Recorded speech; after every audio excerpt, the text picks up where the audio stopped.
Aku masih ingat betul kejadian malam itu. Sudah lama kami berenam, aku dan 5 teman masa kecil, gak pulang kampung bareng. Liburan panjang waktu itu jadi momen yang pas untuk kembali ke kampung halaman. Karena kami semua kuliah dan kerja di kota berbeda, akhirnya kami sepakat sewa mobil dan pulang rame-rame.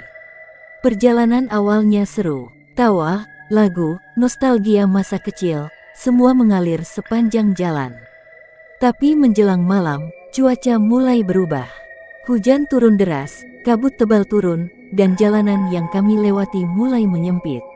Kami bahkan sempat berhenti sebentar karena jalanan seperti hilang tertutup kabut. Kita nginep dulu aja, deh. Daripada maksa terus malah nyasar, ucap salah satu teman yang nyetir. Tanpa diduga, sekitar 200 meter dari tempat kami berhenti, ada pondok kecil di pinggir jalan.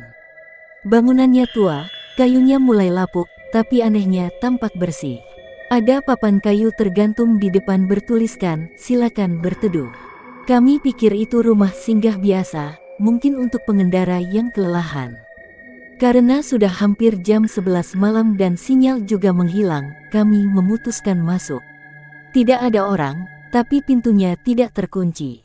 Kami masuk, gelap, hanya ada satu lampu di tengah ruangan yang redup banget. Kami gelar tikar seadanya, lalu istirahat. Aku tidur di dekat jendela, teman-teman lain menyebar. Tapi entah kenapa, malam itu aku susah tidur. Bukan karena suara, tapi karena suasananya ganjil. Seperti ada yang memperhatikan dari sudut-sudut gelap pondok itu. Dan benar saja, sekitar jam 2 pagi, aku terbangun karena mendengar suara langkah kaki. Tok, tok, tok. Pelan, ritmis, dari arah belakang pondok. Aku kira salah satu teman ke belakang untuk buang air, tapi saat kulihat, semua temanku masih tidur. Kupaksakan memejam lagi, tapi suara itu makin dekat. Aku buka mata pelan-pelan. Di balik jendela, samar-samar kulihat sosok berdiri, tinggi, wajahnya pucat, matanya gelap. Aku refleks menarik selimut sampai ke kepala. Keringat dingin langsung membasahi leher. Aku diam, bahkan gak berani nafas terlalu keras. Aku gak tahu berapa lama, tapi sosok itu hilang begitu saja. Tapi yang bikin tambah merinding, pagi harinya, teman-temanku juga cerita hal serupa. Satu temanku mimpi diajak seseorang keluar pondok. Yang lain bilang melihat bayangan duduk di sudut pondok sambil menghadap ke arah kami. Bahkan yang paling ekstrim, salah satu dari kami bangun dan melihat pintu terbuka, padahal kami yakin semalam sudah menguncinya. Kami buru-buru keluar dari pondok, tidak sarapan, tidak bicara banyak.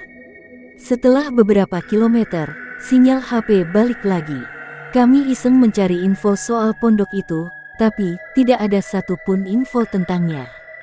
Beberapa warga yang kami tanya bahkan bilang, pondok di jalan itu. Sejak kapan ada pondok di sana? Sampai sekarang, aku masih nggak tahu apa sebenarnya yang kami alami malam itu.